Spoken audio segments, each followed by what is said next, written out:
আমি না আজকে রাতে ঘুমিয়ে ঘুমিয়ে স্বপ্ন দেখছিলাম যে আমি অনেক শপিং করেছি। সকালে উঠে বরকে বলছি যে দেখো আমি স্বপ্নে দেখছি যে আমি অনেক শপিং করেছি। ও তো শুনে খুব হাসছে। তো যাই হোক, কেমন আছো সবাই? আশা করি সবাই খুব ভালো আছো। আমি আবারও চলে এসেছি নতুন একটি ব্লগ নিয়ে। ওই যে বললাম শপিং করেছি, তাই রেডি সেডি হয়ে দুজনাই বেরিয়ে পড়লাম। ওর তো কোনো মতেই যাবে না, কিন্তু আমি তো হার মানার পাত্রী নই, আমি তো যাবই। তো তাই দুজনাই বেরিয়ে পড়লাম, চলে এলাম শপিং করতে।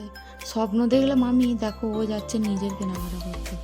আমার জামা কাপড়ের সেকশনটা ছেড়ে দিয়ে এসে ও নিজের বলছে আমি আমারটাকে দেখে নিই, তারপর তোমারটা নিই। যাই হোক, নেওয়া কমপ্লিট দিয়ে বেরিয়ে পড়লাম। তো আমি দেখে নিচ্ছি যে সব ঠিক আছে কি না। আবার দেখলাম যে না, সব ঠিক আছে। বিলটা বার করে নিলাম যে ওখানে দেখবে। তো মোটামুটি কমপ্লিট করার পর আমরা বেরিয়ে পড়লাম। ওখান থেকে বেরিয়ে আমরা খুব খিদে পেয়ে গেছিলো। আমি এবার যাব খেতে। তো বেরিয়ে আমরা গেলাম নিয়ে সুন্দরমে।